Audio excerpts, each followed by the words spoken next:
मोदी जी तो सलाह मांगते हैं, आज मैं सलाह दे रहा हूं मोदी जी। जब मजदूरों के दर्द को पोंछने गए तो ड्रामा क्यों कहा गया, ये बहुत बड़ा प्रश्न है। वो हर हर मोदी, हर घर घर मोदी बोलना चाह रहे हैं, वो डर डर मोदी बोल रहा भाई। किसी के कट्टे पे नमक मत छिड़किए, वो निकम्मी और संवेदनहीन सरकार है।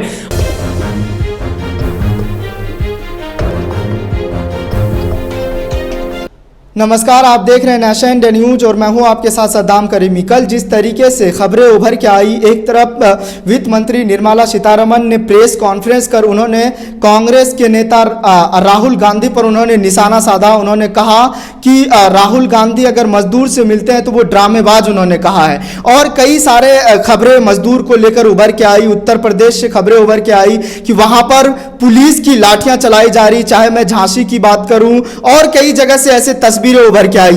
तो मैं नहीं जानता इतने जो मजदूरों की खबर आई और मैं नहीं जान रहा हूं कि मतलब इतने में से कितनों के सवालों के जवाब गुलाम सरवर साहब के पास होंगे और मैं उनसे जानने की कोशिश करूंगा कि मजदूरों को लेकर उनकी क्या सोच है, वो हमारे दर्शकों को किस तरह से बताते हैं। सर, बहुत बहुत स्वागत है आपका नेशनल इंडिया न्यूज चैनल पर। शुक्रिया आपका। सर, किस तरह से देखते हैं मजदूरों पे एक तरफ योगी आदित्यनाथ की सरकार में लाठियां बरसाई जाती है, वही प्रियंका गांधी वाड्रा अगर 500 बसें को लेकर अनुमति मांगती है तो वो उन्हें इजाजत नहीं मिलते, किस तरह से देखते हैं आप? देखिए, पिछले 2 दिनों में जब लॉकडाउन थर्ड जो है अंतिम चरण में था तो मजदूरों को ये लग रहा था, हालांकि मजदूर तो लॉकडाउन फर्स्ट से ही सड़क पर हैं, सरकार नहीं जाग पाई, लेकिन मजदूरों को ये लग रहा था कि 17 के बाद हम लोगों का फाइनल जाने का इंतज़ाम हो जाएगा।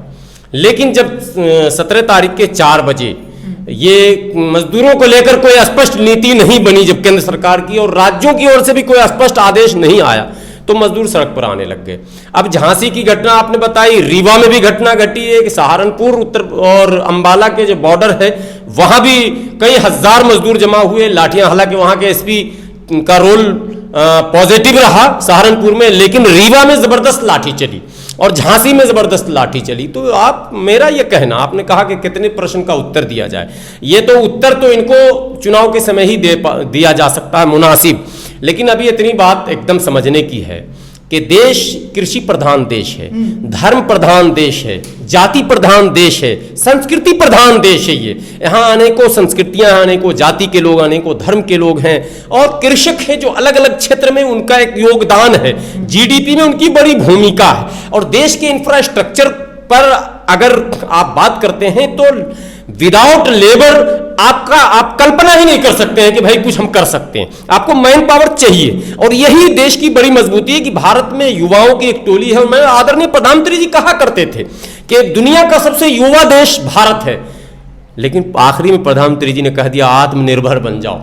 ये तो वो कहानी है कि निकम्मा बाप जब कुछ करके अपने औलाद को नहीं देगा तो कहेगा अरे भाई जाओ ना कमाओ खाओ, हमने तो तुमको पैदा कर दिया ना, बड़ा तो कर दिया ना किसी भी तरह से, जाओ कमाओ खाओ।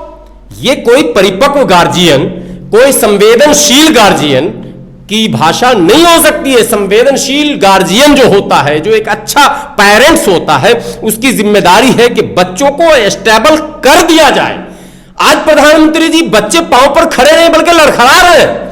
ये मजदूर के पांव लड़खड़ाए हुए, इनकी सोच लड़खड़ाई हुई, इनका सब कुछ जो है बिल्कुल बेकार, अपाहिज हो चुका। ये सोच भी नहीं पा रहे कि क्या होगा इस देश में, और ऐसी परिस्थिति में आप इनको आत्मनिर्भरता का पाठ पढ़ा रहे हैं। ये आपके उस मानसिकता का परिचय देता है जिस मानसिकता से आप गाइड हो रहे हैं। इसमें कहीं नो डाउट कि आपको गाइड कोई और कर रहा, जो मजदूर विरोधी सोच रखने वाला, जो गरीब विरोधी सोच रखने वाला, वो आपको गाइड कर रहा। इस समय इनको धैर्य की जरूरत थी, इस समय इनको दिलासे की जरूरत थी, इस समय इनको हिम्मत की जरूरत थी, इस समय इनको मदद की जरूरत थी। जब मजदूर सड़क पर रो रहा, रोते हुए लोगों को आप आत्मनिर्भर करना चाहते हैं? रोते हुए लोगों को कलेजे से लगाइए। राहुल गांधी कलेजे से लगाने गए थे, राहुल गांधी आंसू पोंछने गए थे, राहुल गांधी दिलासा देने गए थे, निर्मला सीतारमण का जी राहुल गांधी उनको भरोसा दिलाने गए थे, विश्वास देने गए थे, घबराओ मत, देश में असीम संभावनाएं हैं। सत्ता के अलावा विपक्ष भी एक चीज है। मैं विपक्ष के नाते आपके पास आया हूं, आपके आंसू को पोंछने आया हूं, आपके गम को बांटने आया हूं, आपके दुख को बांटने आया हूं, मैं जाने का इंतजाम भी करने आया हूं। अगर सरकार नहीं पहुंचा सकती अक्षम और निकम्मी सरकार, तो कांग्रेस तैयार है उसके रेलगाड़ी से, उसके बस से पहुंचाने के लिए। लेकिन इतनी निकम्मी और संवेदनहीन सरकार है।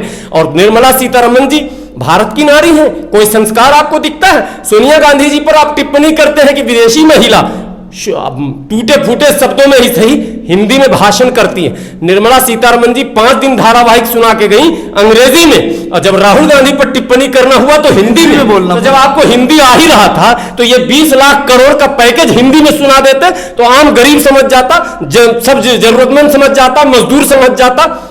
ऐसे भाषा का इस्तेमाल किया कि 96% भारतीय समझे ही नहीं इसको कि बोला क्या जा रहा है। उन्होंने तो इतना तक कह दिया कि राहुल गांधी जो है ड्रामेबाजी कर रहे हैं और मजदूरों के साथ उन्हें झोला लेकर चलना चाहिए। क्या यही समाधान है? नहीं, पत्रकारों की जिम्मेदारी बनती है, और जिम्मेदारी से पत्रकार भागेगा तो पत्रकार का अंजाम भी वही होगा जो अभी गुजरात में हुआ।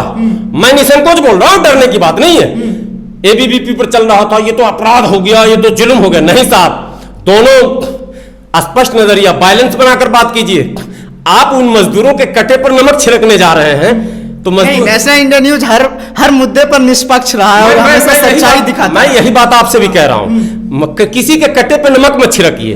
वो करा रहा है, उसे खाना चाहिए, उसे पानी चाहिए, उसे मदद चाहिए, और आप जाकर मोदी जी की, प्रधानमंत्री मुख्यमंत्री की तारीफ उसके मुंह से निकलवाना चाह रहे हैं। वो हर हर मोदी, हर घर घर मोदी बोलना चाह रहे हैं। वो डर मोदी बोल रहा है भाई, वो डरा हुआ मोदी के नाम से, और आप उससे कह रहे हैं नहीं मोदी जी की तारीफ कर दो, तो आक्रोश सामने आ गया। पर राहुल गांधी जी जब मजदूरों के दर्द को पोंछने गए तो ड्रामा क्यों कहा गया? यह बहुत बड़ा प्रश्न है। ड्रामा तो यह है जो सरकार कर रही है 50 दिनों से। ड्रामा तो यह है जो पूरी दुनिया में, ये दृश्य, आप पत्रकार हैं, आप पूरे इंटरनेट को खंगालिए, भारत के अलावा 187 से अधिक देशों में कोरोना संक्रमण है। कोरोना से लड़ाई लड़ रहा वो देश, उसके यहां तो ये लाठी डंडे नहीं चल रहे हैं। 10,000 से अधिक लोगों को अपाहिज कर दी इस सरकार ने मारकर। ये मैं दावे के साथ कह रहा हूं, आंकड़ा दे दूंगा। ये अलग बात है कि मतलब एक बात हमें लोग कहते हैं, मेरे घर के भी लोग कहते हैं, आप जैसे मित्र भी कहते हैं कि ये सरकार आपको भी उठा लेगी, बहुत आप बोल रहे हो। लेकिन बोलना चाहिए देश हित में, राष्ट्र हित में, समाज हित में और मजदूर हित में। अगर बोलेंगे भी नहीं तो क्या करेंगे साहब? हमारे पास और है क्या पूंजी? यही पूंजी है। और सच बोल रहे हैं, सरकार को हम सचेत करना चाह रहे हैं, सावधान करना चाह रहे हैं। मोदी जी तो सलाह मांगते हैं, आज मैं सलाह दे रहा हूं मोदी जी, मजदूरों के आंसू को पोंछिए, उनके विश्वास को जीतिए, उनके दुख को बांटिए और उनके करीब जाइए। दूर से उनको भाषण मत पिलाइए, नजदीक से राशन खिलाइए, तब जाकर काम बनेगा। और जो लोग मदद कर रहे हैं उनको ड्रामेबाज मत कहिए, वो आपके सहयोगी हैं, आपका बोझ कम कर रहे हैं। आपकी जिम्मेदारी जितनी है उतनी ही भारत के तमाम नागरिकों की जिम्मेदारी वो निभाने लोग आ रहे हैं। आप उनको जिम्मेदारी निभाने नहीं दे रहे हैं साहब, ये मतलब है बहुत बड़ा जुर्म। तो नहीं लगता आपको, एक तरफ मजदूर जो है उनको जो है भूखमरी से वो मार झेल रहे हैं, दूसरी तरफ पुलिस की लाठियां झेल रहे हैं, कैसे देखते हैं आप? लाखों मजदूरों के हाथ और पैर टूट चुके हैं। प्रधानमंत्री जी से हाथ जोड़कर विनती है, आपने 20 लाख करोड़ रुपए का जो पैकेज दिया है, हालांकि उसकी घोषणा आपने कर दी है, लेकिन उस पर एक बार रिव्यू कर लीजिए, एक बार फिर से देखिए। उन मजदूरों को जिनको पुलिस ने मारकर अपाहिज कर दिया, जिनके हाथ और पैर तोड़ दिए गए, जिनको मानसिक प्रताड़ना दी गई है, उनके लिए अलग से पैकेज घोषित कीजिए। उनकी आजीविका कैसे चलेगी? वो अपाहिज हो चुके हैं, आप ये ऐलान कर दीजिए प्लीज। राष्ट्र हित में ये जरूरी है, वरना वो मजदूर और उसका परिवार कभी आपको माफ नहीं करेगा। उसके आंसू को पोंछने का अब एक मार्ग है, गलती तो हो गई सरकार से, लाठी नहीं चलनी चाहिए। किस पर लाठी चला रहे हैं? ये मजदूर अपराधी है क्या? ये अपराध कर रहा है क्या? अरे आप, ये अपने घर जाना चाह रहा है, इसका काम धंधा खत्म हो चुका लॉकडाउन में। आप जब लॉकडाउन कर रहे थे, आपको देशवासियों के विषय में सोचना चाहिए ना, ये गरीब कहां जाएगा? या तो इनके रहने खाने का, आज मकान मालिक गाली भी दे रहा है, मजदूरों को मार के निकाल रहा है, मजदूर कहां जाएगा? सरकार एक्शन नहीं ले रही, सरकार, विपक्ष काम कर रहे हैं तो उस पर रोक लगा रहे हैं। संबित पात्रा एक तरफ कहते हैं कि इस पर मजदूरी पर जो है राजनीति नहीं होनी चाहिए, कैसा राजनीति कर रहे हैं? क्यों संबित पात्रा जी का आप नाम ले रहे हैं? वो चैनल वाले हैं 2-3 जो डॉक्टर संबित पात्रा हमारे बीच आए हुए, और क्या आके कर रहे हैं आपके बीच?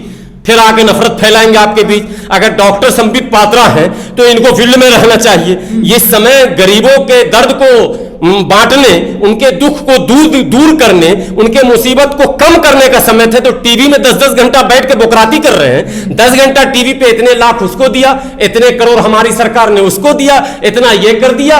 ये समय लाख करोड़ बोलने का नहीं है। कहा गया हाथ कंगन को आरसी किया और पढ़े लिखे को फारसी किया। आप अगर हमें 10 लाख देंगे साहब, तो ये आपको बोलने की क्या जरूरत पड़ेगी? मेरा शरीर, मेरा खानदान, मेरा पड़ोसी सब बोलने लग जाएगा अपने आप के 10 लाख रुपया सरकार ने इसको दे दिया। जिसको कहा गया जो दिखता है वो बिकता है। आप टीवी पर मत दिखाइए, वोट टीवी वाला नहीं देगा आपको, वोट और सपोर्ट जनता देगी। जनता के जेब में जब पैसे जाएंगे ना, जनता स्वयं बोलेगी जय जय मोदी, हर हर मोदी, सब कुछ बोलेगी। लेकिन ये संबित पात्रा डॉक्टर फर्जी हैं। ये समाज के लिए कभी इन्होंने एक लाइन नहीं बोला। एक पार्टी की पॉलिसी है, एक लाइन है, इनको रटाकर भेजा जाता है। 8-10 घंटे टीवी पर जाओ, तुम वहां रहो। डॉक्टर तो वो है साहब जिस डॉक्टर को पूरा देश सलाम करता है, जिस डॉक्टर ने चिमकी बुखार में मुजफ्फरपुर जाकर, जो मैंने कंट्रोल नहीं हो रहा था बिहार सरकार से, कफील अहमद की नाम मैं कह रहा हूं, डॉक्टर कफील की बात कर रहा हूं, एक रासुका लगाकर मैं यही तो कह रहा हूं। संबित पात्रा क्या बकबक कर रहे हैं जाकर टीवी पर? इससे कुछ होने वाला है देश को डॉक्टर कफील चाहिए था। पटना में बाढ़ आया, डॉक्टर कफील इतने पानी में डूबकर, घुटनों से ज्यादा पानी में डूबकर, और तमाम गरीबों को, मजदूरों को, मजबूरों का इलाज कर रहा था। आपने देखा होगा वो दृश्य। मुजफ्फरपुर, पटना, उत्तर प्रदेश और अभी दिल्ली में डेंगू, चिकनगुनिया और कई बीमारियों में डॉक्टर कफील ने कैंप किया। जो सामाजिक काम कर रहा है, जो समाज को लाभ देना चाह रहा है, जो अपने अनुभव का पूरा इस्तेमाल समाज के लिए करना चाह रहा है, जो अपनी डिग्री और अपने एक्सपीरियंस और अपने सारे ज्ञान को समाज को समर्पित किए हुए है, उसको तो आप जेल भेज रहे हैं। और जो ज्ञान जब वहां जाकर बघाड़ रहा स्टूडियो में, और वो भी आड़ा टेढ़ा ज्ञान, जिस ज्ञान से न समाज का भला होना न देश का भला होना, उसको आप करें डॉक्टर संबित पात्रा। ये कौन से कॉलेज से डॉक्टर बन गए पीएचडी करके? भाई किस यूनिवर्सिटी से इन्होंने पीएचडी किया, किस सब्जेक्ट में किया है, क्या लिखा था थेसिस में, ये तो पूछने की बात है। बहुत शुक्रिया हमसे बातचीत करने के लिए। चैनल को सब्सक्राइब नहीं किया है तो प्लीज़ सब्सक्राइब कीजिए और ताज़ा अपडेट पाने के लिए बेल आइकन को दबाना ना भूलें।